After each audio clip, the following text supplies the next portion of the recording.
እንመካከር ምንድነው ነገሩ እስኪ እንመካከር ይፈታል ችግሩ እንነጋገር በሎ እንስማማ ከሩቅ አይመጣም በየተመደባችሁበት ቦታ ሆናችሁ ለሀገራዊ ምክክር ለሀገር ሰላም ግንባታ ስለምታደርጉት ጥረት በእውነት እጅግ በጣም የሚያኮራ ስራ የተሰራ እንዳለ ባለፈው በሚዲያ ስብሰባችን ላይ አንስተን ነበር። አሁንም በድጋሚ ለማመስገን እንፈልጋለን።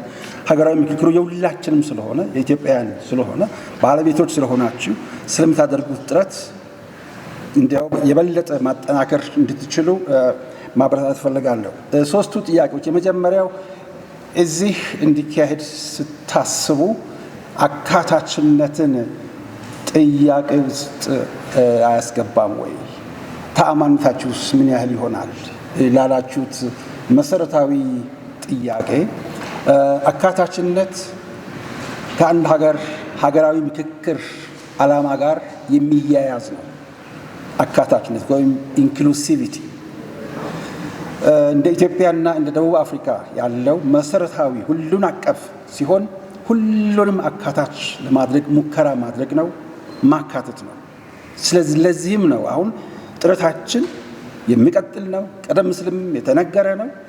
የአካታችነት አንዱ ምልክት በምንችለው ሁሉ አእምሮም፣ ልብም፣ እጅም 3H የምንላቸው ሃርት፣ ሃንድ፣ ሄድ አንድ ላይ በማድረግ በምንችለው አጋጣሚ ሁሉ ሰብስበን ይኸው ከእነሱ ከወንድሞቻችን ከእህቶቻችን ጋር በተለይም ከትግራይ ተወላጆች ከሁሉም ኢትዮጵያ ውስጥ ከሚገኙት አዲስ አበባ ውስጥ ከሚገኙት ጋር መነጋገር የአካታችነት ምልክታችን ነው።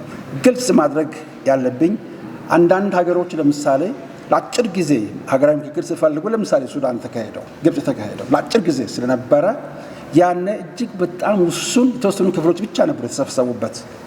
ስለዚህ ያ እንደ ዓላማው ነበረ። የደቡብ አፍሪካውና የኢትዮጵያ የኮሎምቢያ ግን በጣም ሰፊ ስለሆነ በጣም ሰፊ አድርገን ነው እንደምታውቁት አካታች መሆን የሞከርነው። ተአማኒም ለመሆን ለሁሉም ተደራሽነት ማድረግ የምንችለውን ያደረግን ስለሆነ እናንተ በዚያው አንጻር እንድትመለከቱ ቅድም ቸኮል እንዳለው ዳግም ላነሳው ጥያቄ ነው እንግዲህ ያተኮርኩኝ ቸኮል ላቀረብከው በተለይ በመላው ኢትዮጵያ ያሉ ትግራዋይ ደርሳችኋል ወይ? እንደገና ደግሞ ከሁሉም ለምሳሌ ከጸለምት ከወልቃይት ለሁሉም ጥሪዎች መተላለፋቸውን እዚህ የሚሰሩ ልጆች አሉ። ሁልጊዜ ሲሪየስ ልክ አንተ ኢንጌጅ አድርገህ በእንግሊዝኛም በአማርኛ ሁሉ ነገር እንደምትሰራ ሁሉ እዚህም እንደዚህ የሚሰሩ የሚታትሩ ሰዎች አሉና ለሁሉም መድረሳቸውን እኛም ቼክ ያደረግን በተለይ ክቡር አቶ መላኩ አሉ እኔ ያለው በዚህ ጉዳይ ላይ የተከታተልን ሌሎችም ኮሚሽኖች በሙሉ በመከታተል ላይ እንገኛለንና በተቻለ አካታች ለመሆን ጥረት ያደረግን እንገኛለን። አቅም የፈቀደውን ሁሉ በቅንነት ሶስተኛው ፈታኝ የሆነ መልስ ጥያቄ ከጀርመን ሰለሞን ያቀረበው ሰለሞን አለ።